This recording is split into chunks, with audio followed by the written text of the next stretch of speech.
The Fukushima catastrophe is probably the worst nuclear disaster in human history. It's certainly worse than Chernobyl. The contamination from Fukushima has gone as far south as Tokyo.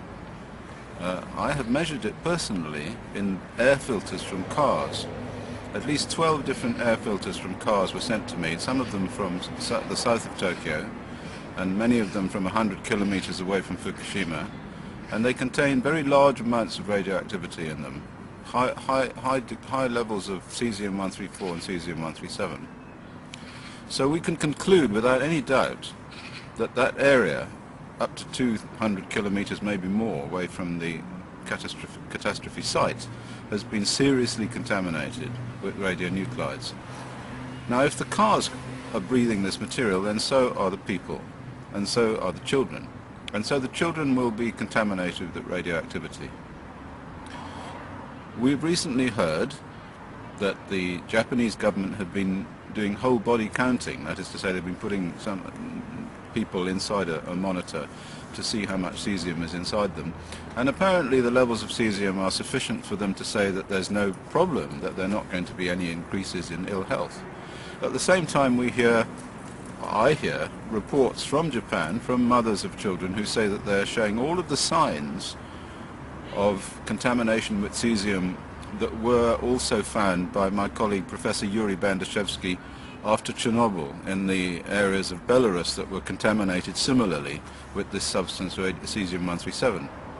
And what it did there was that it went into the heart muscle and it caused conduction difficulties and destroyed heart muscle. So the children in Belarus were suffering heart attacks and arrhythmias. That's when the heart doesn't beat properly.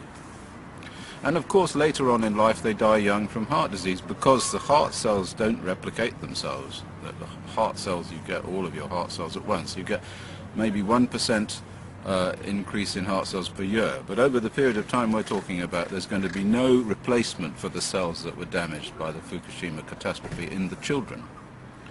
So we have two different points of view here. We have the point of view of the Japanese government, who are ignoring it, who are making these superficial measurements of cesium in the whole bodies of the children and the people, and are saying that these concentrations are not sufficient to cause any problems. Well, of course, this is an argument that's going on and on. It's like a tennis match, goes backwards and forwards. You know, the independent scientists say there's a problem, and the government and the nuclear scientists say there's no problem.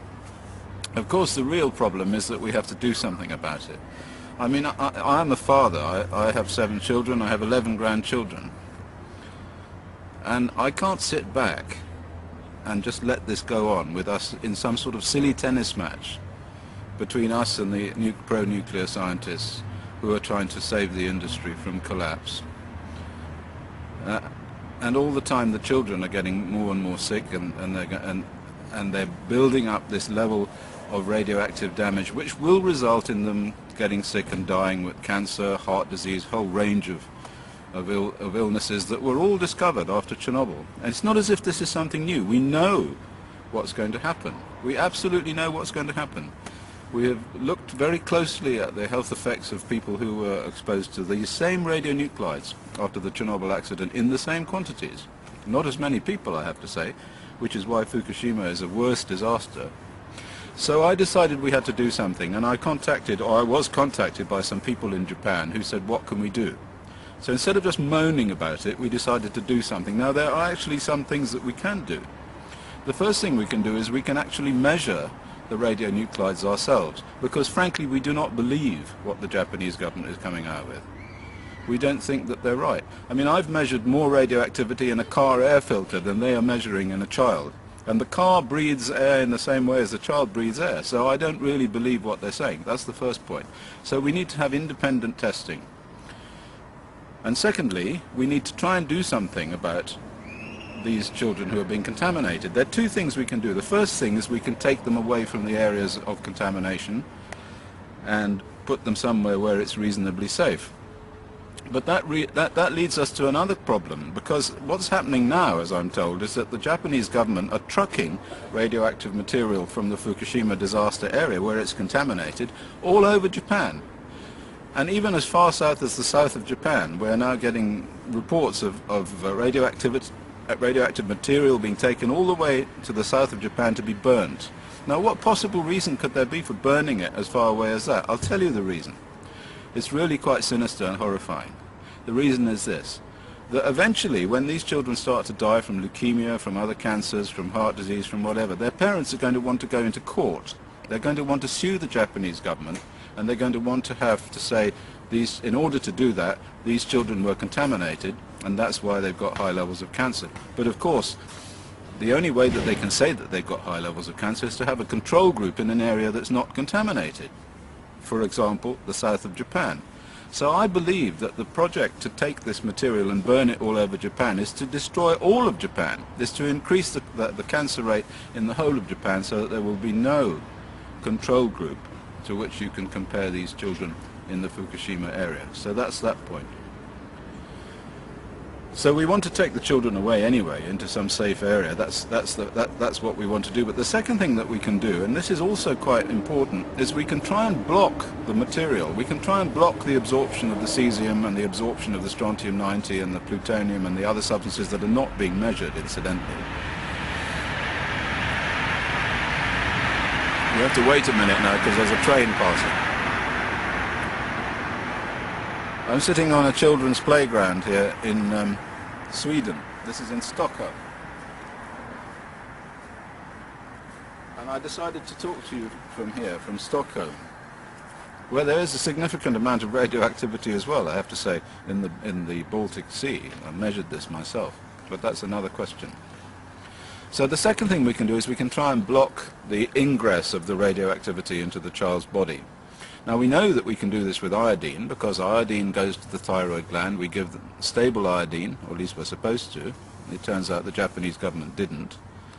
And then it stops the bad iodine, the radioactive iodine, from binding to the same sites. And you can do the same thing with the other radionuclides.